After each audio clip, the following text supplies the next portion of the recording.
I never thought much about Mr. Holloway when I first moved into the quiet little house on Elmwood Drive. He was just an old man who lived next door, the kind who kept his lawn perfectly trimmed, and his windows always shut tight. Polite enough, but distant. The kind of neighbor you wave at, but never really talk to. That was before the noises started. It began with soft, rhythmic scratching at night, like fingernails dragging along the shared wall between our houses.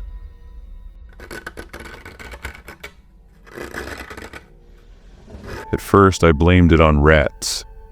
Nervous laugh. The house was old after all, but then I started hearing whispers. Not words, just sounds, like someone murmuring in their sleep. I told myself it was the wind. Then, one sleepless night, I saw him. I had gotten up for a glass of water when I noticed a flicker of movement outside my kitchen window. There, in the pale glow of the streetlight, stood Mr. Holloway. He wasn't doing anything unusual, just standing in his backyard, staring at the ground, but it was 3 a.m., and he wasn't wearing a shirt. Despite the chill in the air, his skin looked wrong, too pale, almost gray in the dim light. I held my breath, watching. Then, as if sensing me, his head slowly turned toward my window. His eyes locked onto mine, and he smiled. Not a friendly smile, not even a human one. His lips stretched too wide, his teeth too sharp in the moonlight. I ducked away, heart pounding. When I dared to look again, he was gone. The next morning, I convinced myself I had imagined it. Forced calm. Sleep deprivation could do strange things to the mind, but that afternoon, as I carried groceries inside, I heard his voice for the first time. "You've been watching me." I spun around. Mr. Holloway stood on his porch, rocking slowly in a creaky chair.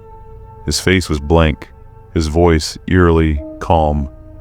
I didn't mean to," I stammered. "I just saw you outside last night and..." "Night?" He tilted his head. "I was in bed all night." A cold prickle ran down my spine. He was lying. I saw him. That's when I noticed. The dirt caked under his fingernails. Fresh, dark soil, as if he'd been digging. I forced a laugh, weakly. Must have been someone else. Then I hurried inside, before he could respond. That night, the scratching got louder, closer, and then... thump. Something hit my wall, hard. I sat up in bed, pulse racing, silence, then... thump, thump. Like fists pounding. I grabbed my phone, ready to call the police, when a new sound froze me in place. A slow, wet, dragging shirt from the other side of the wall. I couldn't move, couldn't breathe. Then a whisper right against my ear. Though no one was there, "You'll join us soon." I screamed. The noise stopped instantly. I didn't sleep the rest of the night. The next morning I marched to Mr. Holloway's door, determined to confront him. But before I could knock, I noticed something strange. His front door was slightly open, hesitant. "Hello?" I called, pushing it wider. The smell hit me first, rotten, thick, like spoiled meat.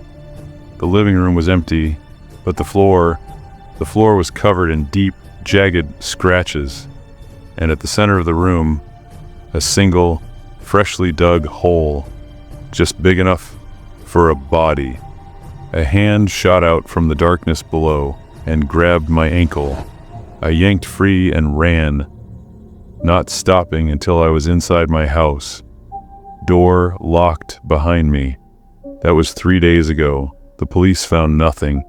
No hole, no scratches, just an empty house. Mr. Holloway was gone. But tonight, As I lie in bed, I hear it again, scratching, and this time, it's coming from under my bed. Before we get into the next story, if you come for the first time, please make sure to subscribe to our channel and press the bell icon for upcoming scary stories. We need your support. Please share these stories with your friends and family. Thanks. I never thought much about my neighbors until him. It started with the smiles. Every morning, without fail, as I left for work, I'd see him standing across the street, tall, pale, dressed in a suit that looked decades out of fashion. His hands were always clasped behind his back, and his lips were stretched into a grin so wide, it looked painful. At first I thought he was just friendly, maybe a little odd, but harmless, so I waved. Big mistake.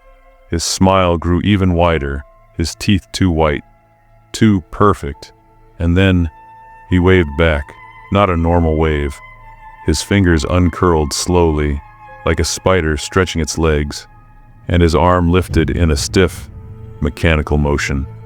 I forced a tight smile and hurried to my car. That was the first day. The second day, he was there again, same spot, same smile. Only this time, he wasn't just watching me, he was watching my house. His head tilted slightly, as if listening for something. I locked my doors that night. By the third day, I stopped waving. I kept my eyes down, pretending not to see him.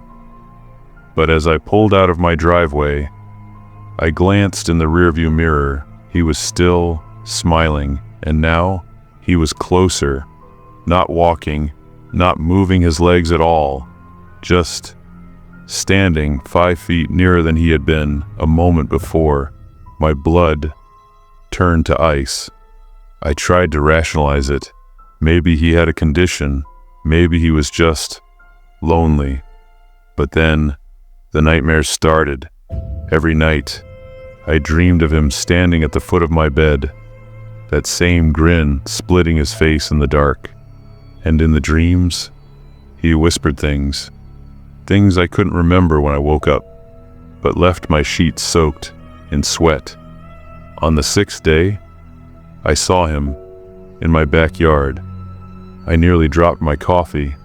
There he was, between the trees, motionless, staring at my kitchen window. I called the police.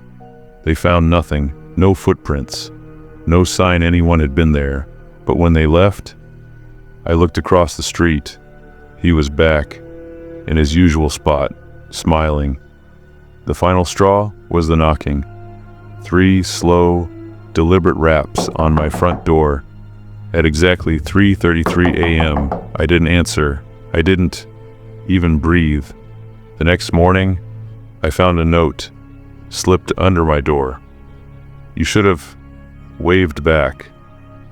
I moved out the next day, didn't even pack properly, just threw clothes in a bag and left. As I drove away, I checked the mirror one last time. He wasn't across the street anymore. He was standing right behind my car, still smiling. I thought I'd escaped. For months, I told myself it was over. I moved to a new city, changed my number, even dyed my hair. But last night, as I was taking out the trash, I saw something that made my blood freeze. Across the empty parking lot, beneath a flickering streetlight, stood a familiar figure in an old-fashioned suit. His hands were clasped behind his back, and he was smiling. I moved into the house on Bay Ridge Street 3 weeks ago. A quiet neighborhood, low rent, and just a short walk to my job downtown. It seemed like a good deal. Too good, maybe.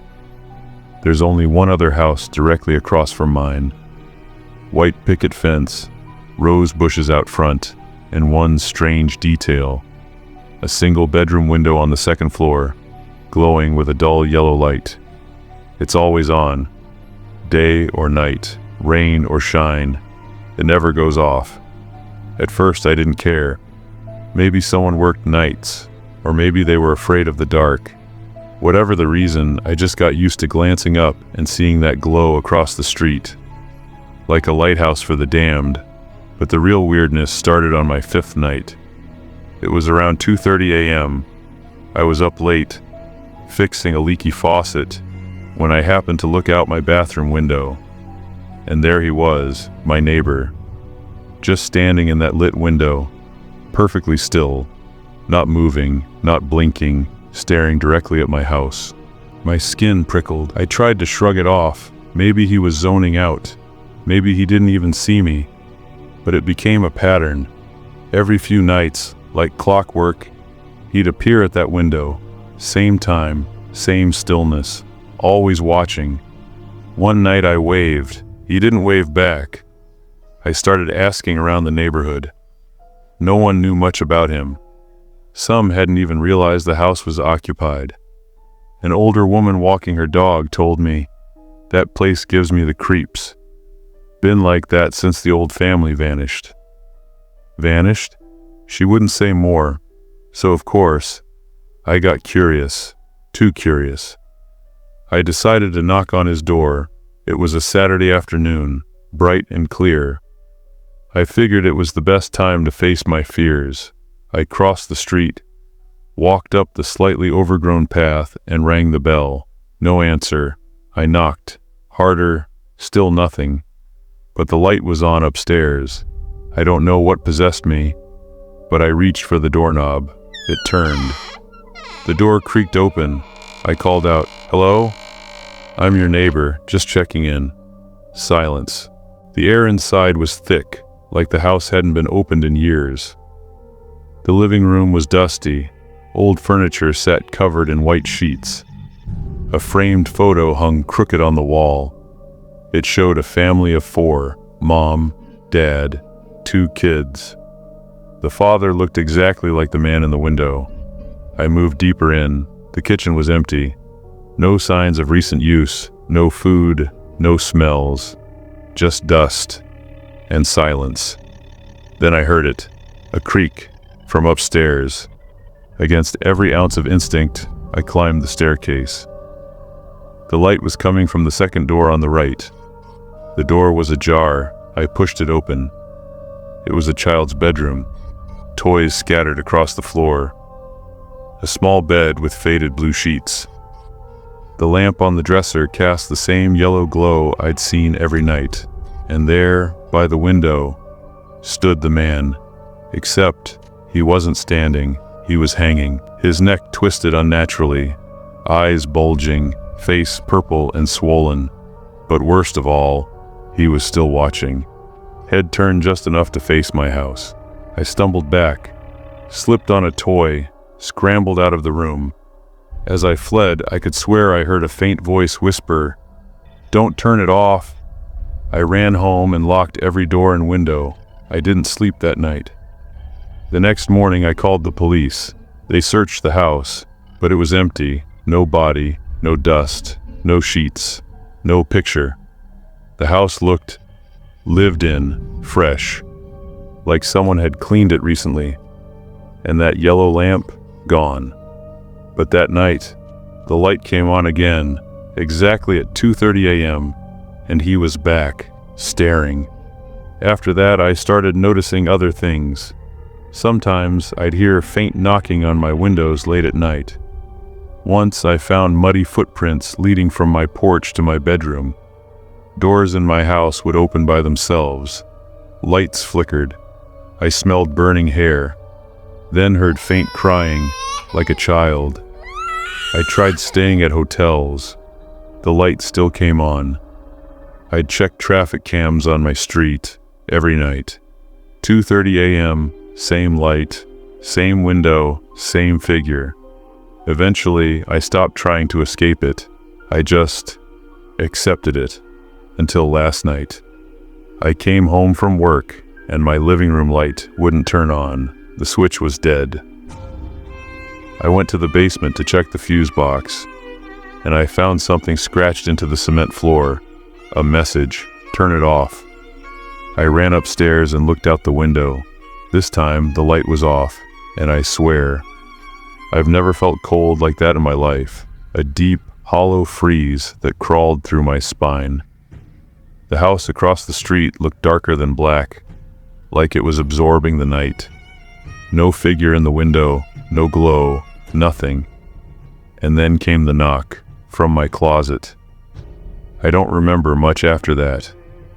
Just the sound of something breathing behind the door, the click of the knob, the whisper, "He told you not to." I woke up this morning on my kitchen floor. There's a mark on my neck like a rope burn. My phone won't work. My lights keep flickering, and the house across the street, the light is on again, brighter than ever. But the man isn't watching anymore, because now he's standing in my window.